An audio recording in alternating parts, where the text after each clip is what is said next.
लेकिन आज मैं किसानों के लिए एक बात और कहना चाहता हूं। एक ऐतिहासिक गलती हुई थी हमसे,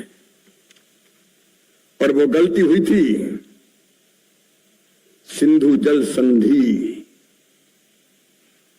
और ये हुई थी 1960 में।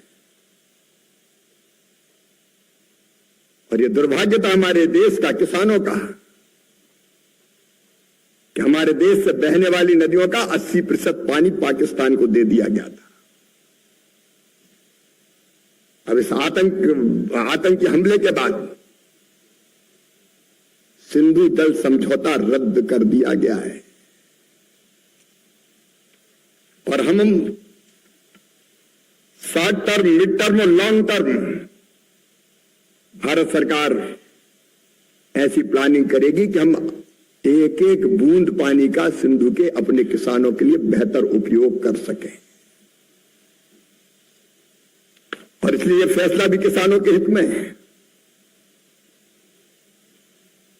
संधि पर रोक या संशोधन से भारत के पंजाब, हरियाणा, राजस्थान, जम्मू कश्मीर, लद्दाख, हिमाचल प्रदेश, इनके किसानों के लिए सिंचाई का अधिक पानी मिल सकेगा। यह ऐतिहासिक फैसला है, और देश के हित में तो ही किसानों के हित में है। और हमारा काम है, जो हम सब यहां बैठे हैं, देश की खाद्य सुरक्षा सुनिश्चित करना। मैं आईसीआर के वैज्ञानिकों को बधाई दूंगा, मैं कृषि मंत्री जो बैठे हैं उनको बधाई दूंगा, कृषि विभाग के अमले को भी बधाई दूंगा,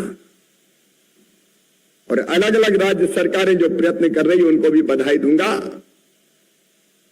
आज हमने किसानों की मेहनत से अन्न के भंडार भरे, फलों का हो, सब्जियों का हो, उत्पादन लगातार बढ़ता जा रहा है। उनके आंकड़ों में मैं अभी नहीं जाऊंगा, लेकिन एक बार फिर मैं अपने वैज्ञानिकों को बधाई दूंगा। अभी हमने 2 चावल की किस्में जिनमें उत्पादन बढ़ेगा, एक में 20% और एक में 30%। 20 दिन पहले फसल पक के तैयार हो जाएगी। जल्दी फसल पक के तैयार होगी तो पानी भी बचेगा, पानी बचेगा, समय कम लगेगा, उत्पादन बढ़ेगा, तो नई फसल के लिए भी, किसान के लिए और समय मिल जाएगा, और पानी भी बचेगा, और मीथेन गैस का उत्सर्जन भी कम होगा। जल्दी ये किस्में किसानों को उपलब्ध कराई जाएगी।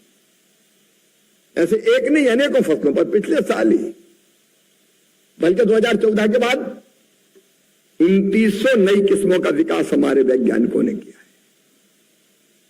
मैं एक बार फिर अपने वैज्ञानिकों का स्वागत करता हूं, उनका अभिनंदन करता हूं।